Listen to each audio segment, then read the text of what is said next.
Nell's final fixture of the season ends in a 2-0 defeat. How would you summarise that one?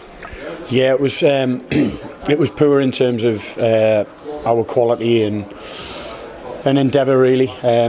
We went into it struggling for numbers, if I'm honest. I think you can see by the numbers we had on the bench, and Gary Little hasn't trained majority of the week, and Jamie Sterry flagged up an issue this morning. So Jamie Sterry wasn't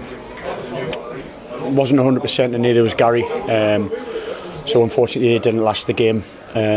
So yeah, it was a struggle, and we struggled with our quality at times. But you know, the lads dug in and tried, but we just couldn't get a result for the fans today. Another one of the injuries, Bryn Morris had to drop out today as well. What was his problem? Bryn's had he took a knock at Rochdale, and he's had a bit of problems with his head and his back. So he's been struggling. Some good days, some bad days. Unfortunately, he wasn't well enough to be involved today.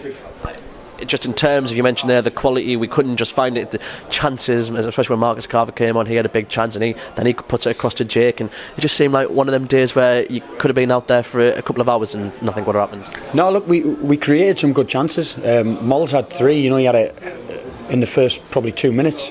We had a ball flash across the face, and the keeper just gets there before Mols. He has a great effort from outside the box, which he's had numerous times this season. Keeper makes a great save. And then about 5 minutes after that, he has another great chance. Keeper makes another great save. Then Carver gets the chance from the rebound. Jake doesn't score the goal. But let's not kid ourselves. I think if we were to get something out of that game, I think we'd be very, very fortunate. Obviously 1-0 at the break, still plenty to play for, but you come out and within 5-10 minutes the substitute decides to smack one from 30 yards, which I feel like happened to us a couple of times this season, and hits the top corner, and just sometimes them moments you think you just got to appreciate that. Yeah, look, the first goal was disappointing. The way it went about, it was just a little bit of carelessness with the throw in and not stopping the ball into the box. But the second goal, you know, it's a great hit from distance, and sometimes there's not a great deal you can do about them. But you look at the first goal, and you know, first goals in games are massive. And the type of goal it was, the ball comes into the box, it pops up, it ricochets, and they put it in the net. We have a chance second half. Carver has a chance, the keeper saves it, it ricochets, it pops up, and they clear it off the line. So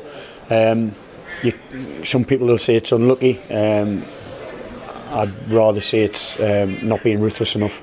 I think if you're ruthless in them situations in terms of keeping the ball out of your own net and putting it in the other net, then the chances are you'll come out on top.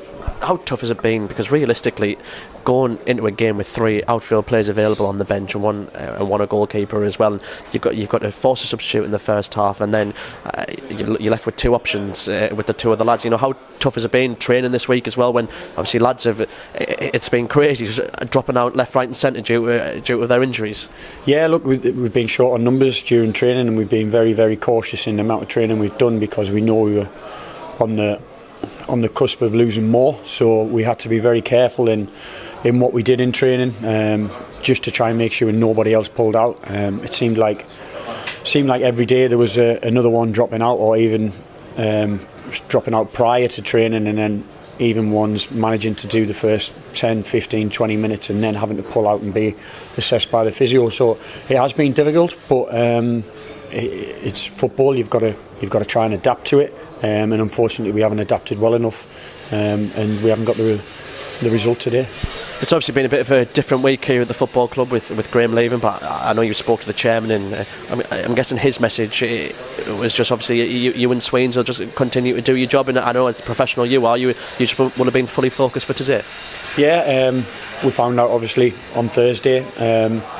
Took training, addressed the lads on Friday, took training,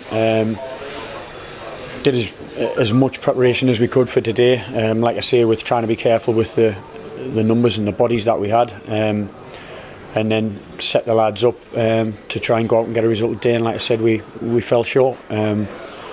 The chairman said things will be reassessed once we got this weekend out the way, so we'll just wait and see, and we'll carry on as normal until told otherwise. I saw you and Swain's got the whole squad into the changing room at the end there. What was the message to the lads? Because I'm guessing not just speaking about today, but the season overall. Yeah, look, we sort of touched on today and said we should all know as a group that that's not good enough. But we also spoke to them about what they've done this season, the high points, the 2 cup runs, securing League 2 football for next year, and just a couple of little bits and pieces about, obviously some lads will be moving on, some lads will be staying. The lads who are staying and coming back next year need to make sure they get refreshed. Some of them have had a very, very short break between the 2 seasons, and the lads who were here during the promotion campaign. So a lot of tired bodies in there and tired minds. I think that the tired bodies probably shows by the lads who are having muscular injuries. Little, Sterry, Joe Gray, lads who have went back-to-back seasons and a lot of training, a lot of football. So try to put a positive spin on it. They've remained a League 2 football club, and we said maybe it was at the detriment that we did it so early, and secured safety too early, and then sort of tailed off, and maybe that was one of the reasons. You mentioned it there, lads are ready now to refresh and come back for next season, but how important is it to continue to remember that we're about to do a rebuilding job, ready for an EFL League 2 season and not a National League season? Yeah, look, that was I'm sure that was the objective at the start of the season, before we were here. We come in and that was the objective when we came in. I think after the January window and the February, people started to look a little bit of an outside chance of the playoffs, and not getting carried away, but looking upwards rather than over the shoulder, and rightly so, because we were doing well. But then we ended up with a poor run of form and picked up a lot of injuries. So it tailed off, and it's disappointing the way that it has ended. But the club's in League 2. It's going to be a big summer of recruitment on and off the pitch, and I'm sure that the club and the team will come back stronger next season. Nels, thanks very much. Cheers.